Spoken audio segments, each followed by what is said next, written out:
Querida familia del canal En Defensa de la Fe, qué alegría poder saludarlos en el nombre de Cristo Jesús, acompañado de mi gran amigo Luis Alberto, quien nos acompaña amablemente desde España. ¿Cómo estás, Luis Alberto? ¿Cómo te sientes hoy?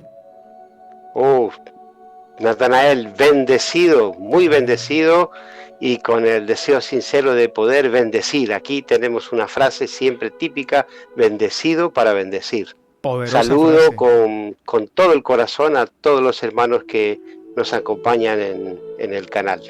Amén. Y no sé si has leído, mi hermano Luis Alberto, los comentarios que te han dejado, pero son todos muy positivos y agradecen la forma como trazas la palabra. Y desde el primer día que hice la entrevista contigo me di cuenta que el Señor te ha dado el don de predicar, de evangelizar, de dar testimonio con poder acerca de su gran amor y de su gran misericordia.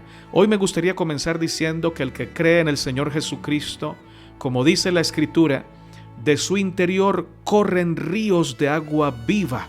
Esa agua viva que tanto necesita este mundo, que tiene sed, sed de justicia, sed de misericordia, sed del amor de Dios. Y estoy seguro en el nombre de Jesús que hoy, a través de la predicación de la palabra, miles de personas van a recibir esa agua viva. Amén por eso. Amén, amén, Tienes amén. la palabra, mi Así, hermano. así será. Bueno, hoy traía una palabra que quiero que pueda ser de una profunda reflexión para todos, ¿no? Muchos van a tener la oportunidad de escuchar y quiero realmente poder bendecirlos. Hay algo que sacude mi corazón insistentemente, y es que el Señor Jesús dijo en Juan 10:10, dijo que Él había venido para traernos vida y para traernos vida abundante. Y increíblemente, la gran paradoja de la vida con Cristo y la gran paradoja de la propia vida de Cristo es que la vida abundante va a venir a través de el hecho de morir. Por eso la idea era morir para vivir. ¿Cómo es posible esto? Y nosotros tenemos en el Evangelio según San Juan, el capítulo 12 del 24, el versículo 24-25, algo que conocemos. Dice: si el grano de trigo no muere, no puede llevar mucho fruto. La idea que se presenta es que tenemos que morir. Y luego vamos a analizar a qué tenemos que morir. Pero es si el grano de trigo no muere. Y analicemos por un segundo qué le pasa al grano de trigo. Nosotros plantamos el grano de trigo y el grano de trigo es sumergido dentro de la tierra. Y dentro de la tierra le va comprimiendo con la humedad, le va comprimiendo al grano, le va comprimiendo, le va aplastando hasta que ¡pum!, lo rompe. Y el grano podría decir: bueno, está concluida la tarea, ya me he separado de la cáscara esto, pero no. Ahora el grano comienza a tener que luchar contra la fuerza de la gravedad y comienza a ir para arriba, para arriba, para arriba, con fuerza, y se va para arriba y tiene que salir, hasta que sale para afuera el grano. Y el grano podría decir: bueno, ya es listo, ya ahora he vencido la fuerza de gravedad, salgo para arriba. Y no, y ahora ¿qué tiene que hacer?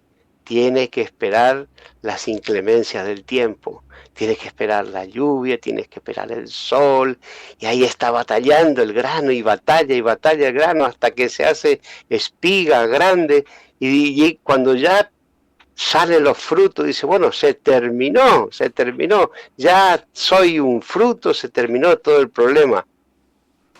Y en ese momento aparece el segador y a segar el grano. Y lo llevan y lo empiezan a aventar porque tienen que tienen que hacer la separación, lo que es realmente grano, y empieza a tirar para arriba y para arriba y para arriba, y el grano es sacudido para arriba, y dice: bueno, y cuando separó todo el grano, dice: bueno, se terminó la labor, ya estoy separado. Y en ese momento el granjero coge y empieza a triturar el grano. Y tritura, y tritura, y tritura, y tritura el grano, y otra vez el grano, pero esto no se va a acabar nunca, y lo tritura, y lo tritura, tritura, y lo hace harina.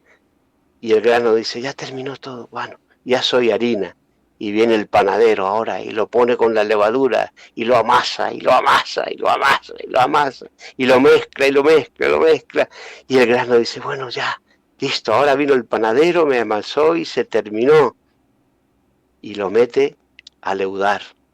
Y ahora se empieza a hinchar, hinchar, hinchar, hinchar, hinchar, se hincha, se hincha, se hincha completamente, y dice, bueno, se terminó, ya. Y cuando está leudado, encienden el horno y meten adentro y cuecen al pan. Y cuando está cocido, recién puedes alimentar a la gente. Y hay pan que se sirve en mesa de reyes, pero hay pan que se sirve en aldeas pobres. No sabemos dónde Dios nos va a mandar a servir. Algunos serán enviados a que sean pan en mesa de reyes y otros serán enviados a hacer pan en mesa de aldeas pobres. Pero todos vamos a tener que ser pan y todos vamos a tener que pasar por ese proceso. Si el grano de trigo no muere, no puede llevar fruto. Y entonces Cristo nos desafía a nosotros de una manera increíble. Y yo quiero compartir con ustedes algo que es una enseñanza valiosísima para nuestra vida espiritual que está en el Evangelio según San Lucas. Te voy a pedir, Natanael, que nos leas en el Evangelio según San Lucas y te pido que nos leas el versículo 25 al 27. Claro que sí. Dice la palabra del Señor. Ahora sí, dice la palabra de ¿Sí? Dios. Grandes multitudes iban con él y volviéndose les dijo, si alguno viene a mí y no aborrece a su padre y madre y mujer e hijos y hermanos y hermanas y aún también su propia vida, no puede ser mi discípulo. Y el que no lleva su cruz y viene en pos de mí, no puede ser mi discípulo. ¿Hasta qué el versículo? ¿Hasta el 27? Hasta ahí, hasta ahí. Interesante eso porque en el capítulo 14 nos habla que Jesús fue invitado en un día sábado por un principal fariseo a comer y se van a producir una serie de incidentes donde Jesús enseña la necesidad de que nosotros podamos ser humildes. Pero aquí en este momento, cuando termina todo esto, dice, interesante, dice, grandes multitudes iban con él. El ministerio de Cristo fueron 3 años. El primer año de Cristo es conocido como el año del anonimato. No hay mucho escrito del primer año de la vida de Cristo, algunas pocas cosas y casi todas de Juan, la boda de Caná de Galilea y un poco más ahí. El segundo año de Cristo es el año de la popularidad. El tercer año de Cristo es el año de las adversidades, de las persecuciones.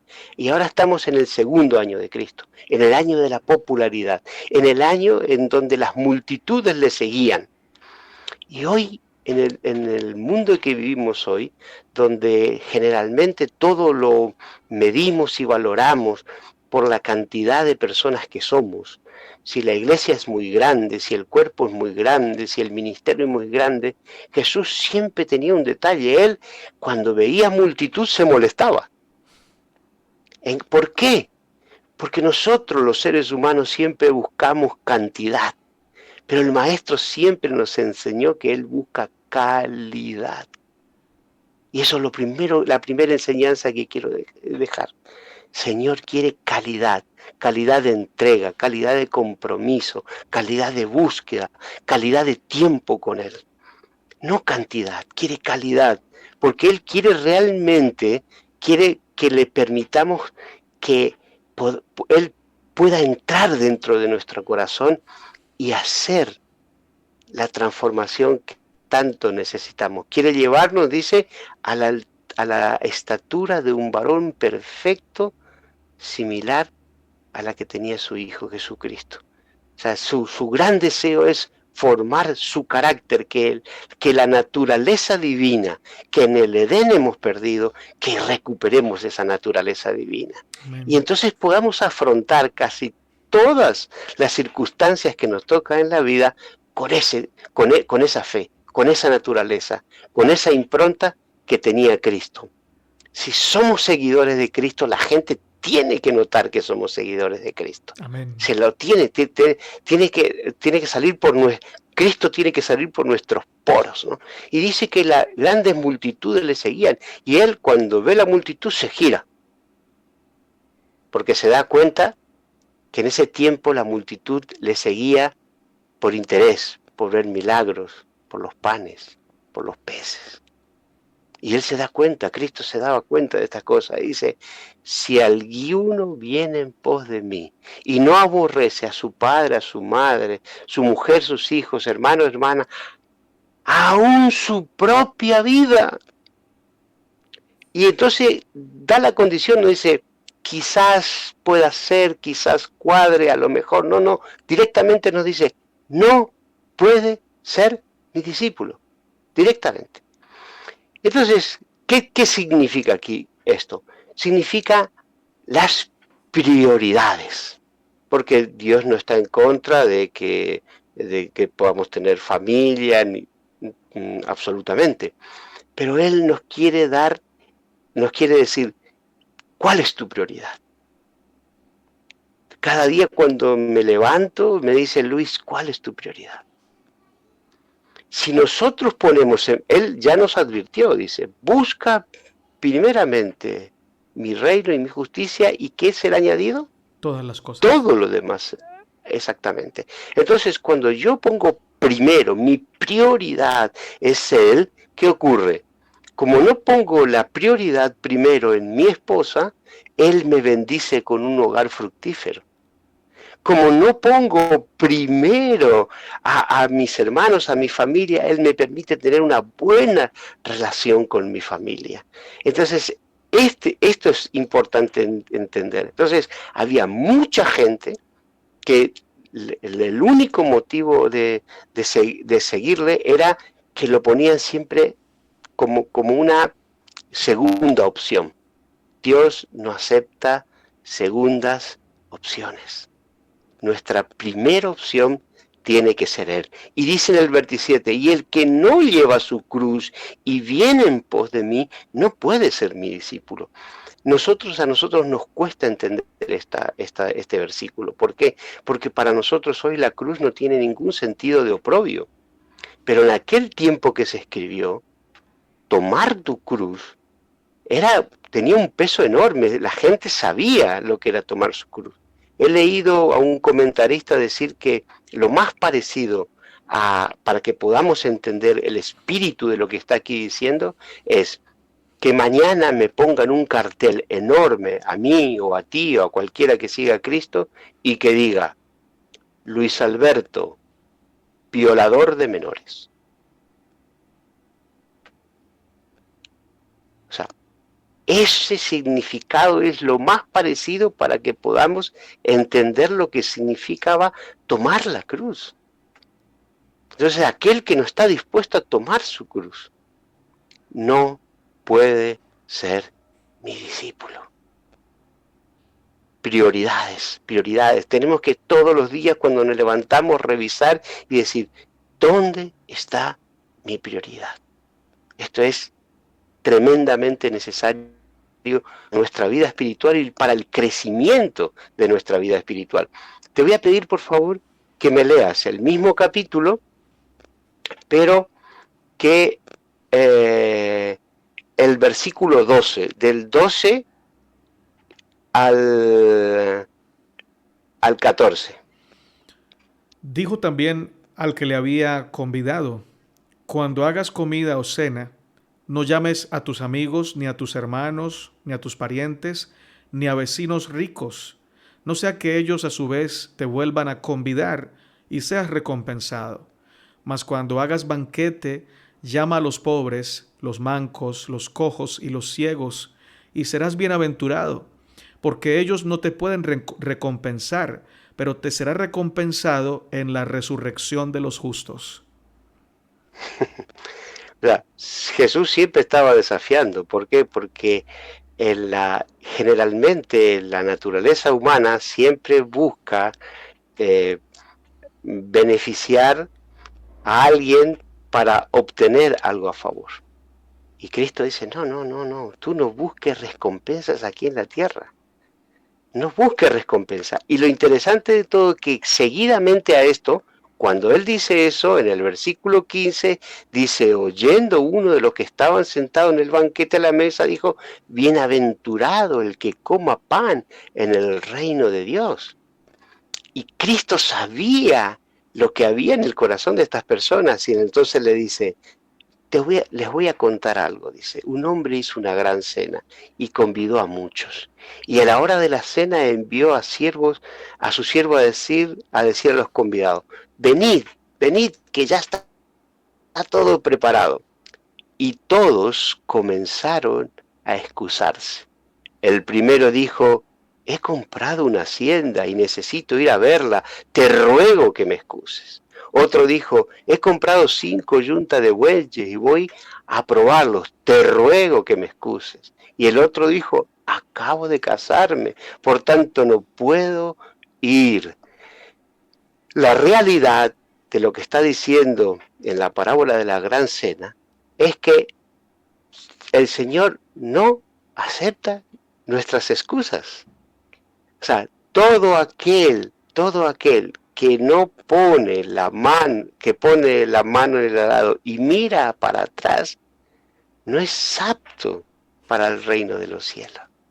Entonces, lo que nos está enseñando aquí el Evangelio de Lucas es que no podemos poner ningún tipo de excusa. Siempre va a haber algo para que quiera competir con nuestro servicio a nuestro Señor. Fijaros que algo muy legítimo, como puede ser, dice, acabo de casarme. ¿Puede haber algo más legítimo? Acabo de casarme. Dice, pero no sirven las excusas. O sea, tiene que haber de parte de nosotros un compromiso genuino con el Evangelio que hemos conocido. Para eso hemos sido llamados. Es increíble que al nosotros querer vivir una vida plena, porque nosotros realmente necesitamos vivir una vida plena. Hay un himno que tú recordarás que dice, más allá del sol, ¿no? Más allá del sol. Claro. Entonces, más allá del sol, ya sabemos lo que hay.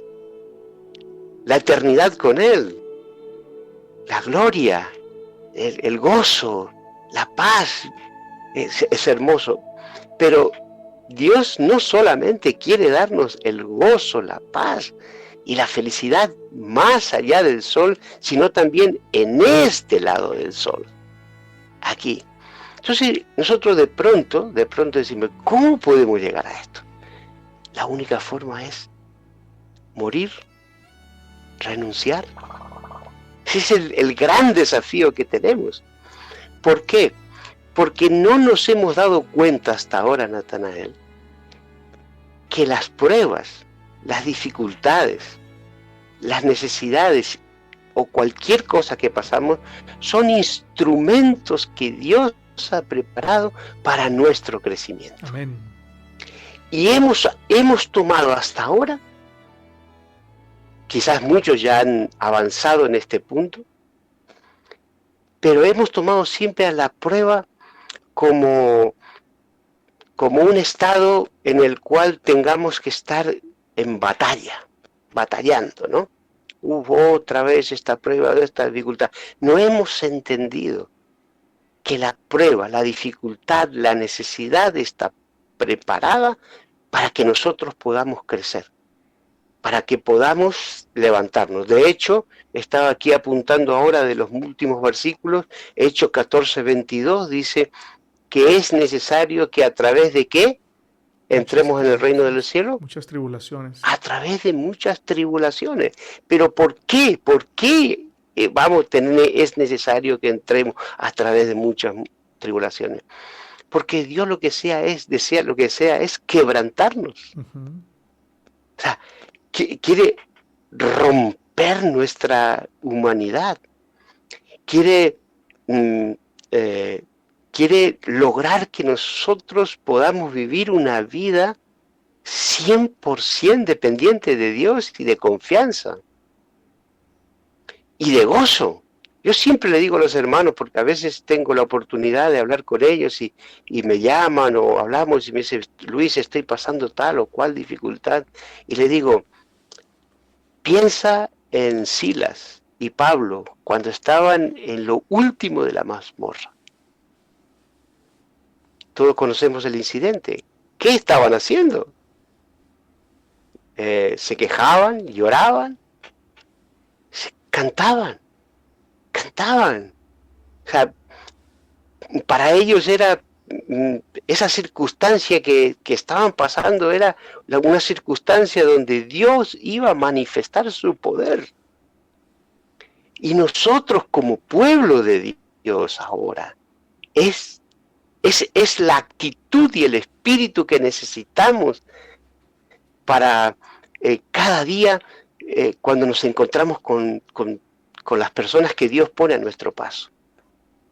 Si ellos ven en nosotros esa actitud de confianza plena en Dios, ¿y cómo llega esa confianza plena en Dios? Va a llegar a través de pruebas, de tribulaciones, porque el Señor, para darnos la vida abundante, necesita que nosotros tengamos que morir. Morir para vivir una vida plena. No, las pruebas y las dificultades nos van a acompañar hasta lo último de nuestra existencia aquí en la tierra. El que no la tiene en un área, la tiene en la otra. Pero cuando nosotros hemos aprendido a enfrentar la dificultad no con nuestras fuerzas, sino con una confianza plena en Él, y comenzamos a vencer, nos va a pasar lo que le pasó a David. O sea, David cuando va al valle de Ela y ve a Goliat, la referencia que tenemos es que él no tiene miedo porque antes, ¿qué hizo?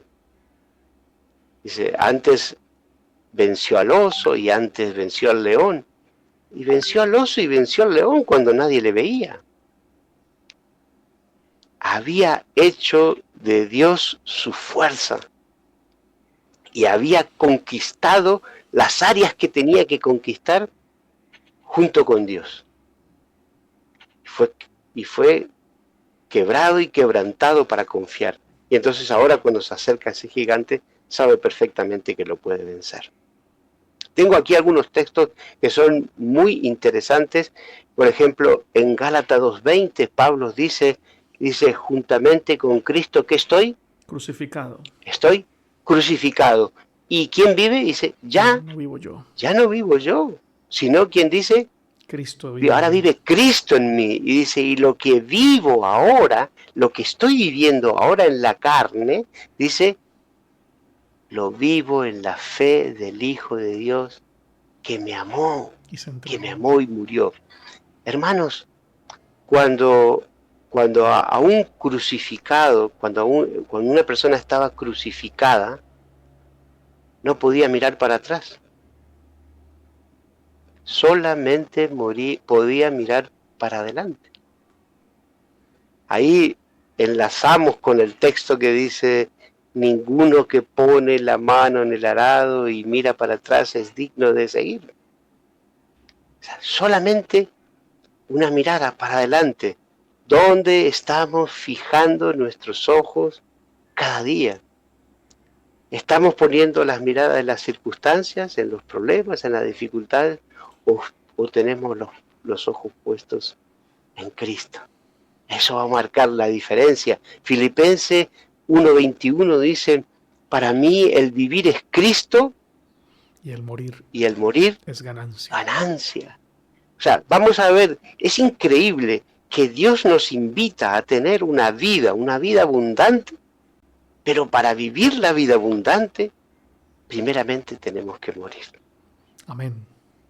Siempre, siempre dice. Y ahora Colosenses nos da 3:5, nos da una referencia muy buena, porque dice, ¿y a qué tenemos que morir?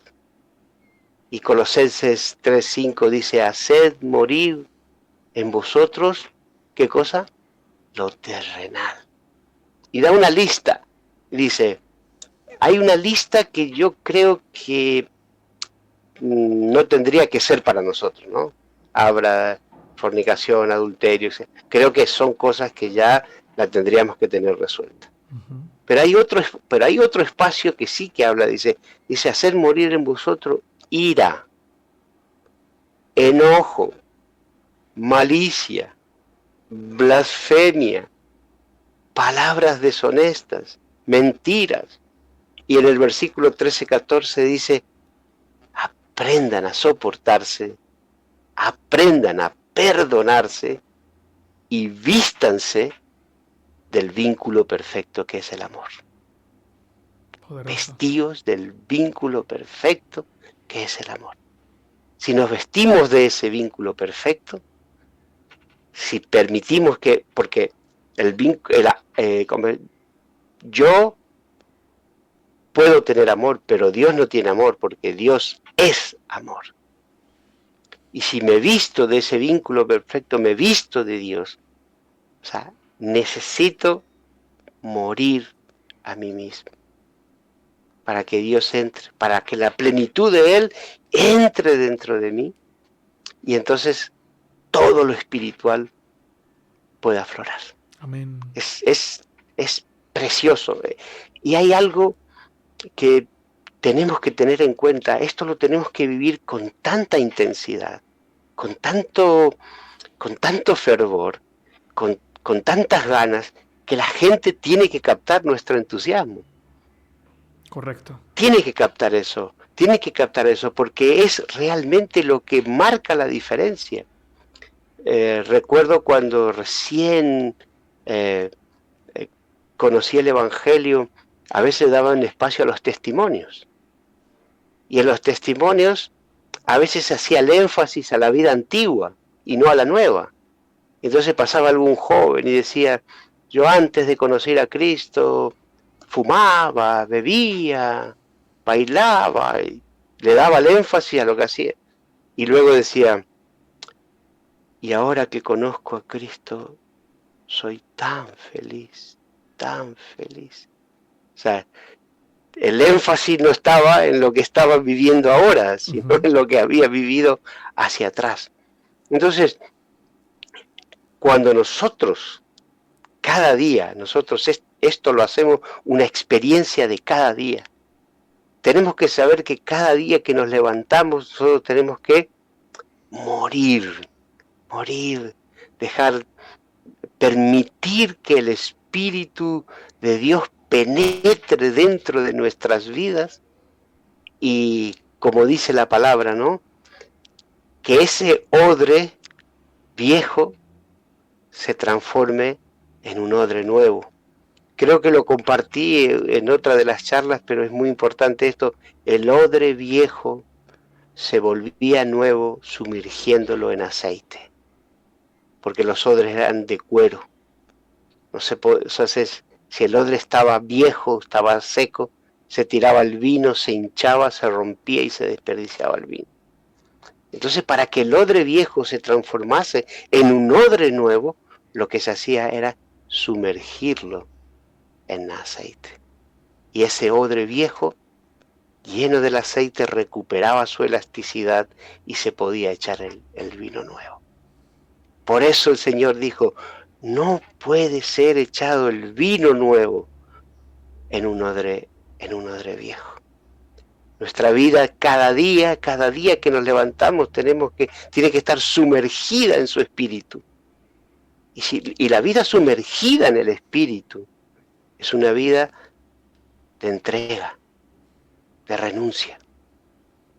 Yo hace poco estaba en casa de un hermano que realizando mi tarea y hablábamos de varias cosas y le decía, no se trata de modificar conductas. A veces creemos que la vida cristiana es modificar conductas. Le digo, la vida se trata de renunciar. Y él se sorprendió y me dijo, ¿renunciar? Y lleva muchos años en el Evangelio. Pero me di cuenta que nunca se había enfrentado a esa realidad. Sí, renuncia. O sea, morir para vivir, morir para gozar. Porque esta cáscara, llena de imperfección, me impide gozar la plenitud de Dios. Me impide. Porque soy inherentemente egoísta. Porque quiero primero yo, segundo yo y después yo. Te voy a pedir, para finalizar, que me puedas leer en Lucas 14, de los versos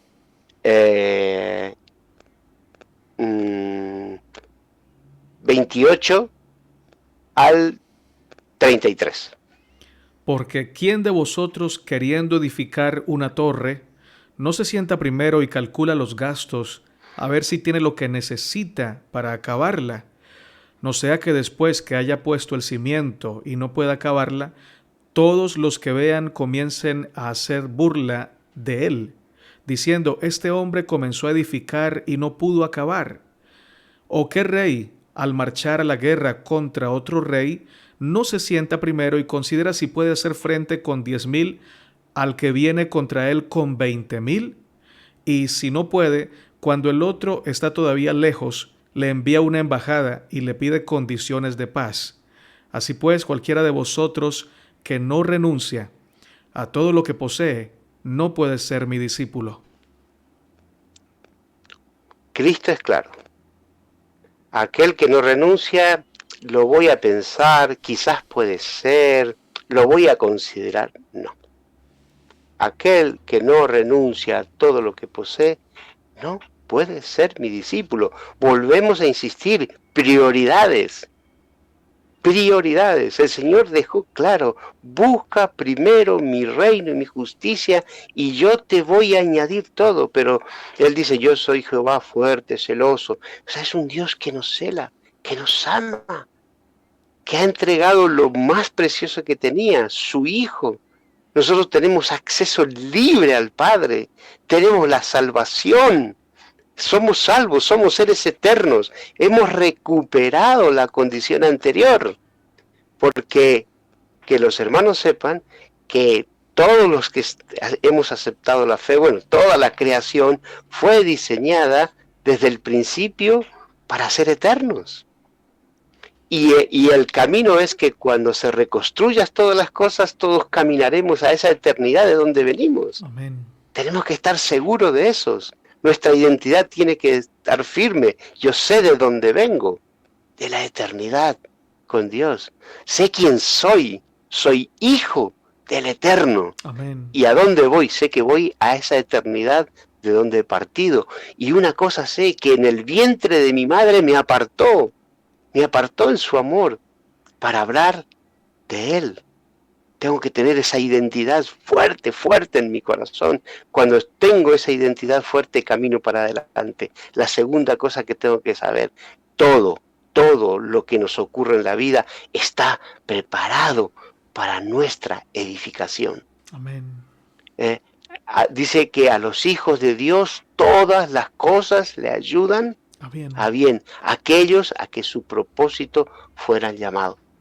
Y aquí dice claramente así, que cualquiera de vosotros que no renuncia a todo lo que posee, no puede ser mi discípulo. Muchas veces nos cuesta disfrutar la vida espiritual cuando vivimos una dualidad. Hasta que no lleguemos a este punto donde entendemos que Él es el primero y que Él va a conducir todo, porque si Él va primero, Él va a llevar a buen puerto mi matrimonio. Él va a llevar a buen puerto mi función de padre, mi función de comerciante, mi función de esposo, mi función de trabajador. Él va a llevar a buen puerto todas estas cosas. Él me hará un buen hijo suyo si yo establezco esa prioridad.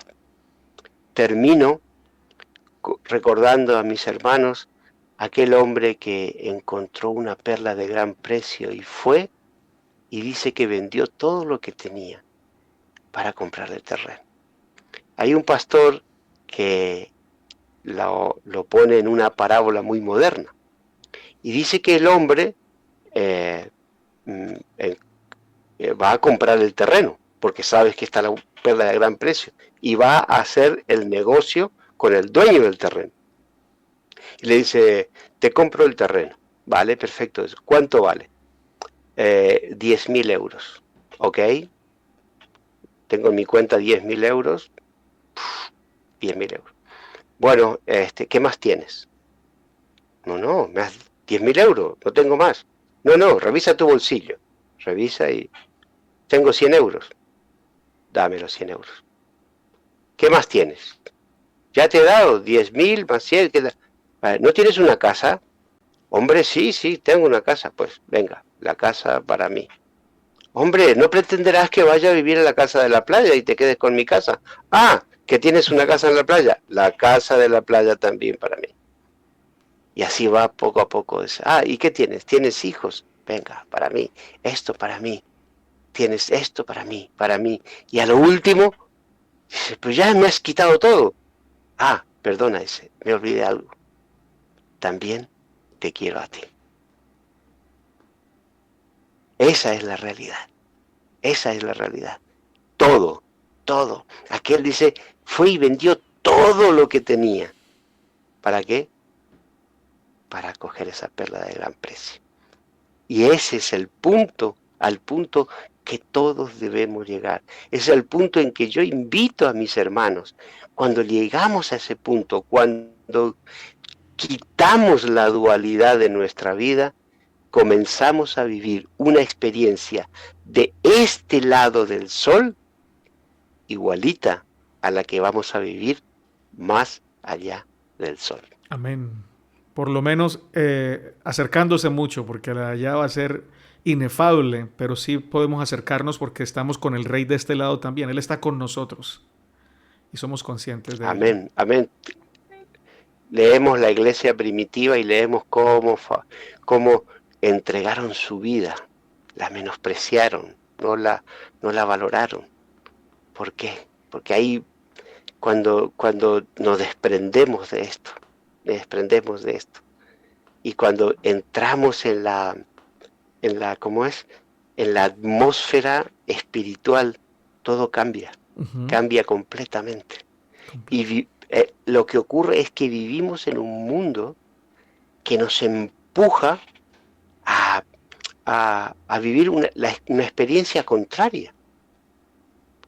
O sea, el Hijo de Dios también empieza a dudar y si no veo, no creo y se llena de actividades buenas, actividades buenas y no tiene ese contacto, ese espacio, ese tiempo con su Creador que le lleva a una atmósfera diferente.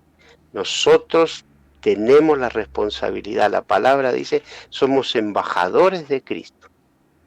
Y tú sabes que a Julian Assange, el creador de Wikileaks, estuvo 5 años en la embajada de Ecuador en Londres y no podía entrar un solo policía a sacarlo.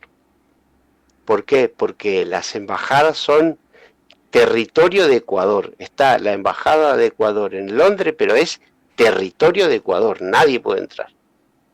¿Y nosotros qué somos? Embajadores de Cristo. Donde nosotros estamos, hay un trozo del cielo. Aleluya. Ahí está Cristo y Cristo con nosotros. Qué belleza. Así que hermanos, por favor recordemos, las pruebas y las dificultades siempre Dios las dispuso para que podamos crecer. Eliminemos la dualidad de nuestra vida. Busquemos siempre su reino y su justicia y sepamos que para vivir la vida plena y la vida abundante, siempre antes, Dios nos demanda que tenemos que morir. Amén. ¿Podrías terminar con una oración, mi querido hermano, por las personas que han de escuchar este mensaje, por favor? Amén. Señor, cuánto te agradecemos por la luz preciosa de tu palabra. Amén. Gracias porque realmente tú acomodas nuestra idea y tú nos enseñas una pequeña vislumbre de lo que será la maravilla contigo allí en los cielos. Amén. Pero queremos empezar a vivir aquí, Señor. Así es. Y queremos vivir una vida de confianza, una vida de fe. Señor, te pedimos que nos inundes con tu Espíritu Santo. Amén. Y que por nuestros poros, Señor, salga Cristo con fuerza. Que el gozo, que la alegría, que la paz interior pueda cautivar a aquellos que no creen. Amén. Te pido por el cuerpo de Cristo, te pido por mis hermanos, te pido por aquellos que están pasando por pruebas y dificultades, para que se tomen fuertemente a ti, para que confíen en ti y confíen en tus promesas, Señor, porque tú nunca nos has abandonado y nunca nos abandonarás.